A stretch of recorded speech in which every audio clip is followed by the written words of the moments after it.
જય પોલીસ સમાજ મિત્રો, સુરતની લીગલ ટીમ દ્વારા એક મહત્વનો આધારભૂત પુરાવો અમારા ધ્યાને આવ્યો છે.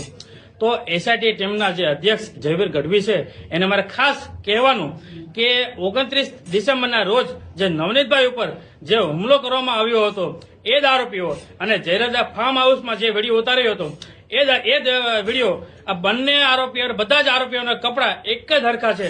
અને જ્યારે નવનીતભાઈ ઉપર જ્યારે હુમલો કરતા હતા ત્યારે એક આરોપી અન્ય સહ આરોપીને પોતાના વિડીયો મારફતે અને આ સમગ્ર ઘટના એ વિડીયો કોલથી બતાવતા હતા. તો એ વિડીયો પણ એમાં દેખાય છે, ચોખ્ખું અમને લાગે છે. તમે આ વિડીયોને તમે ઝૂમ કરો, તેને સ્લો મોશનમાં જોવો તો તમને ચોક્કસપણે આમાં દેખાઈ આવશે. જો એક ધારાશાસ્ત્રીને જો વિડીયો મારફતે પુરાવા મળી આવતા હોય તો આઈપીએસ કક્ષાના અધિકારીને આ વિડીયોમાં જ સવાલનો જવાબ છુપાયેલો છે, તો આમને કેમ નથી મળી આવતા? આ પણ એક શંકા ઉપજાવે છે. અને શું આમાં આરોપી છે એને સવલતો આપવામાં આવે છે? તો સરકાર જે છે એ કોનાથી ડરે છે, કોનાથી એટલી બીક રાખે છે? શું આ આરોપીઓ છે એનો એટલો બધો વર્ગ છે? શું આ પૈસાદાર છે એટલે? શું એમની ઓળખાણ છે એટલે? નહીં, આમાં ચોક્કસપણે તપાસ થવી જોઈએ. મિત્રો, હું તમને વિડીયો બતાવું છું, તમે ખાસ ધ્યાનથી જુઓ.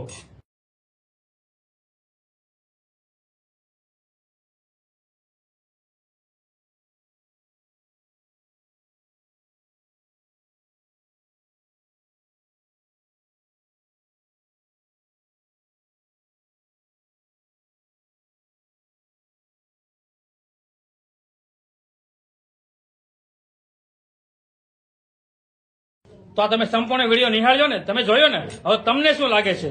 તો આ તમે કોમેન્ટ કરો, શેર કરો, જેથી કરીને તપાસ કરનાર અધિકારીને પણ ખબર પડે, ગૃહમંત્રીને પણ ખબર પડે કે આપણે આમાં કઈ જગ્યાએ કચાશ રાખીએ છીએ ને કઈ જગ્યાએ આપણે કાયદાનું પાલન નથી કરતા. અને આમાં સત્ય બહાર આવવું જોઈએ, નવનીતભાઈને અને પરિવારને ન્યાય મળવો જોઈએ. જય પોલીસ સમાજ મિત્રો, સુરતની લીગલ ટીમ દ્વારા એક મહત્વનો આધારભૂત પુરાવો અમારા ધ્યાને આવ્યો છે. તો એસઆઈટી ટીમના જે અધ્યક્ષ જયવીર ગઢવી છે એને મારે ખાસ કહેવાનું કે 29 ડિસેમ્બરના રોજ જે નવનીતભાઈ ઉપર જે હુમલો કરવામાં આવ્યો હતો એ જ આરોપીઓ અને જયરાજા ફાર્મ હાઉસમાં જે વિડીયો ઉતાર્યો હતો એ જ વિડીયો આ બંને આરોપીઓ બધા જ આરોપીઓના કપડા એક જ હરખા છે. અને જ્યારે નવનીતભાઈ ઉપર જ્યારે હુમલો કરતા હતા ત્યારે એક આરોપી અન્ય સહ આરોપીને પોતાના વિડીયો મારફતે અને આ સમગ્ર ઘટના એ વિડીયો કોલથી બતાવતા હતા. તો એ વિડીયો પણ એમાં દેખાય છે, ચોખ્ખું અમને લાગે છે. તમે આ વિડીયોને તમે ઝૂમ કરો, તેને સ્લો મોશનમાં જોવો તો તમને ચોક્કસપણે આમાં દેખાઈ આવશે. જો એક ધારાશાસ્ત્રીને જો વિડીયો મારફતે પુરાવા મળી આવતા હોય તો આઈપીએસ કક્ષાના અધિકારીને આ વિડીયોમાં જ સવાલનો જવાબ છુપાયેલો છે, તો આમને કેમ નથી મળી આવતા? આ પણ એક શંકા ઉપજાવે છે. અને શું આમાં આરોપી છે એને સવલતો આપવામાં આવે છે? તો સરકાર જે છે એ કોનાથી ડરે છે, કોનાથી એટલી બીક રાખે છે? શું આ આરોપીઓ છે એનો એટલો બધો વર્ગ છે? શું આ પૈસાદાર છે એટલે? શું એમની ઓળખાણ છે એટલે? નહીં, આમાં ચોક્કસપણે તપાસ થવી જોઈએ. મિત્રો, હું તમને વિડીયો બતાવું છું, તમે ખાસ ધ્યાનથી જુઓ.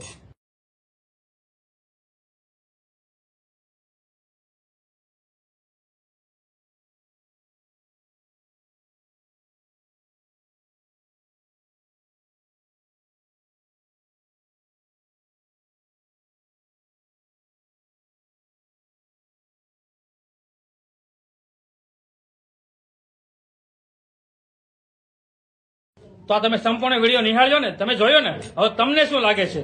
તો આ તમે કોમેન્ટ કરો, શેર કરો, જેથી કરીને તપાસ કરનાર અધિકારીને પણ ખબર પડે, ગૃહમંત્રીને પણ ખબર પડે કે આપણે આમાં કઈ જગ્યાએ કચાશ રાખીએ છીએ ને કઈ જગ્યાએ આપણે કાયદાનું પાલન નથી કરતા. અને આમાં સત્ય બહાર આવવું જોઈએ, નવનીતભાઈને અને પરિવારને ન્યાય મળવો જોઈએ.